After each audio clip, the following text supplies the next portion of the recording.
But he is so disappointed in this baseball team because, A, he loves baseball. He loves good baseball, and he was all in on this team. Yeah. He was among those. If you believe they were overrated, Will Fleming was part of the overrating. He was all in on Bregman and the culture and the pitching staff and what it was going to mean to have Crochet and everybody else. And I think right now he's kind of annoyed by what he has to watch it every single night for 9 innings. And if you remember, just the people that covered the Celtics this past year, in the months of January and February, where they'd win 2, lose 2, win 2, it's that middling that drives you insane. You can read it. Yes. Right? It is just being right. A 500 team is, I think, one of the hardest teams to cover. Yes. Is the 500 team. Mm-hmm. Because, and yes, it is very difficult, especially talk about it on a nightly basis, write about, right? Like, and it's like there's no trends. There's no, oh, I see this happening because you thought you saw that 3 times and it never came to fruition. But we need to get to our guy. I know you're trying to avoid the topic, Ted. I know you're willing to bulldog him about first base. Houston Bros. But yesterday, Alex Cora told us he even agreed with Fitzy when Fitzy joked maybe it'd be a complete game for Garrett Crochet, your ace. The bullpen was His down. first ever. Fitzy asked him, are you going to bring anybody up to, make some changes in the bullpen? Nope, we're not going to do that. And he said 6 or 7 innings from the big guy. He did. And then the big guy had 85 pitches. The big guy struck out Juan Soto 3 times. 3 times. Juan Soto, $750 million worth of ball player. Struck him out 3 times. And then out comes the manager to a pitcher who didn't know he had any sort of limits. A pitcher who himself post-game said, I had 115 in my mind. I was thinking I would throw 115, that's what they would need from me tonight. Maybe go 7 innings, whatever. Can you defend this? Can you explain? Did he get a report from, you like to say the nerds, the analytics? Did they tell him? Maybe at 2:45 when he left the studio with you guys, he rode back and he was like, they want to hold Crochet to only 85 pitches tonight. I probably shouldn't have told those guys that he was going to go 7 innings. Whoa, my goodness. And here comes Alex Cora. Will Fleming didn't like it. Will Middlebrooks didn't like it. Everybody was surprised. Nobody liked it. Crochet didn't like it. Why did it happen? I think that's a little bit of Alex kind of placating to his star. I mean, I think Crochet's the star of the team, right? Mm-hmm. And I think he's just kind of, you know what? You just struck out Juan Soto. Boom. It's just with a few pitches, 3rd time. I'm going to go in there and I'm going to pull you right now, brother. Sit down. We got you. And just to kind of have his back and support him in that way. When it's kind of like, you know what, Alex, you need to win games more than you need to win the affection of your star player. And I think Garrett Crochet is the most prized kind of possession that he has right now, other than the young guys that are still at AAA. So I think he was trying to appeal to his sensibilities, even though I think part of the Crochet sticking out his hand is a little bit of an act, a little bit of a Chris Sale kind of overselling. That's okay. I like that. So, I want him to be okay. He's that a horse. Way. I want him to be that way. Show that you're disappointed.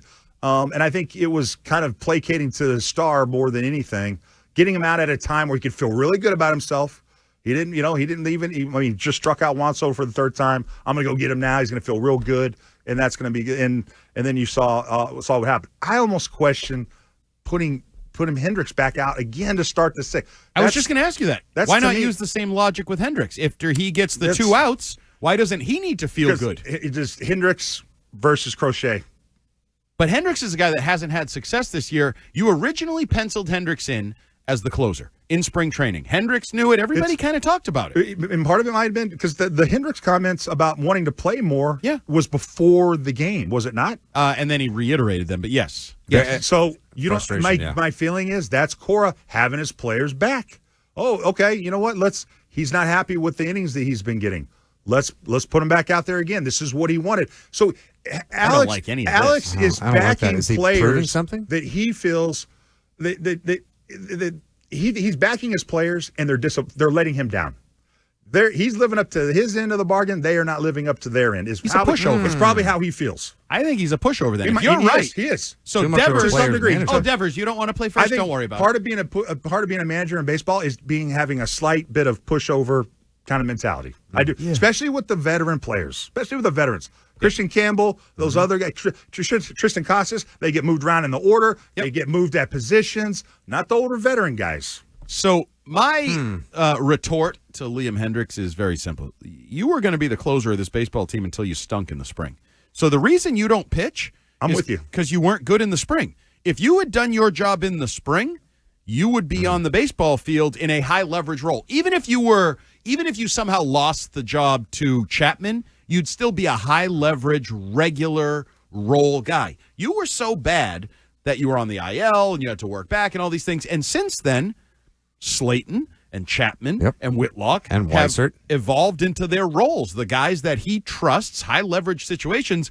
You went from competing to be the closer to trying to find a role. Yeah. Like, you need to figure out who you are and what you're going to contribute to this bullpen. Yeah. So pitch better and you'll pitch more. That's right. It's not that hard. And dude, don't get hurt in spring training. Right. Like, what, one pitch in spring training? Oh, my ab. And then you got to be the Casas of pitchers. Yeah, so I don't, and I know he's had a history and he's worked through a lot of things, but I'm just talking about for the here and now. Like, bro, really? It's really Does this simple. team need that comment at this time? No, and that's the other thing. I keep going back to the Patriots last year where we started to hear these little things like, I'm not happy with this, and I'm not happy when you shouldn't. And Devers, I don't want to play further. We play that Arcan cut all the time of Arcan, bitching about Devers and his sensitivities. And now I have to hear Hendriks bitch about his role. And it's just, how about we just play? Like, you're supposed to be a really talented team, and you're supposed to have a great clubhouse. That's the other thing I've heard. Great clubhouse with a great manager with great communication skills. Do what Bregman does. Keep your mouth shut. Buy guys suits.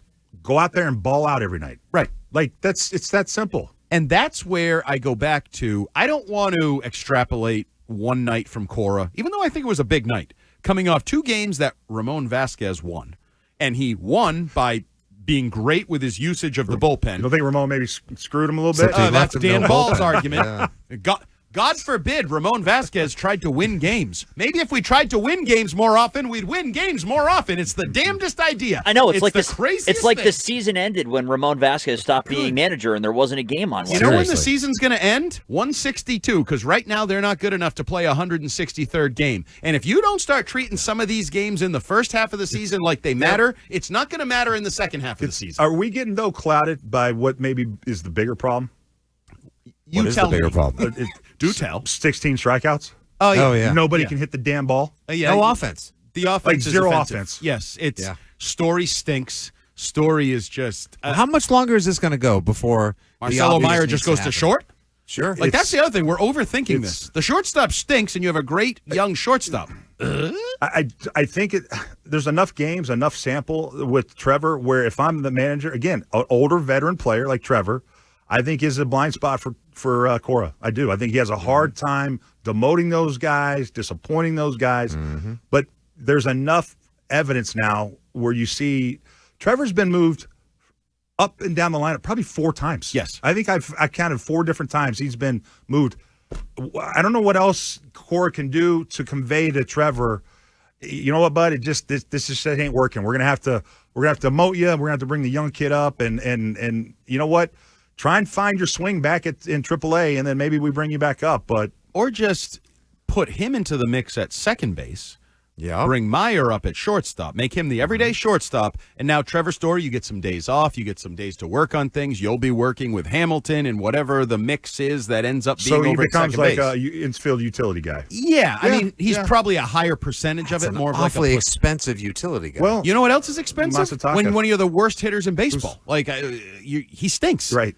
Like, right now, Trevor Story can't hit. That's why he's still hitting. That's why he's still out there, because of his salary. The Is salary. that okay with everybody? Everybody okay with that? I mean, this is where I've wanted him off there weeks ago, Ted. But this is where baseball is the whole Dan Ball mentality. It's a super long season. It's a marathon, not a sprint. Like Lou the other day when he was talking about Duran. Well, if you go back to look last year, 56 games in, he had similar numbers, and then he blew up. Or, you know, the old Pedroia story. The first month he was terrible. Then what happened? Laser show. Like, there's a lot of baseball people that believe guys have extended stretches, 30, 40, 50 games, and then pull out of it. And that's just the nature of baseball, especially a veteran, especially a guy like Trevor Story, who you feel like he's been a productive big league hitter. He's been an all-star caliber player. Been a good teammate, all that. Yeah, all of that. Yeah. But then the flip side of that is, at some point, if you still believe Alex Cora, and he tells us this all the time, right? They're a good baseball team. A good baseball team. And they're going to play important games late in the year, right? Mm-hmm. Not if you don't start winning some of the games early in the year. You don't have a good team right now. I need to open his eyes for a second. Not a good team. You have like 2 hitters. There's 9 in a lineup, right? And you got like 2 that you can count on, basically. And maybe you're starting to muster 1 or 2 others, but you basically have been getting by with like 2 hitters. Your pitching, your bullpen has been great and terrible at various little short stints over the last couple weeks.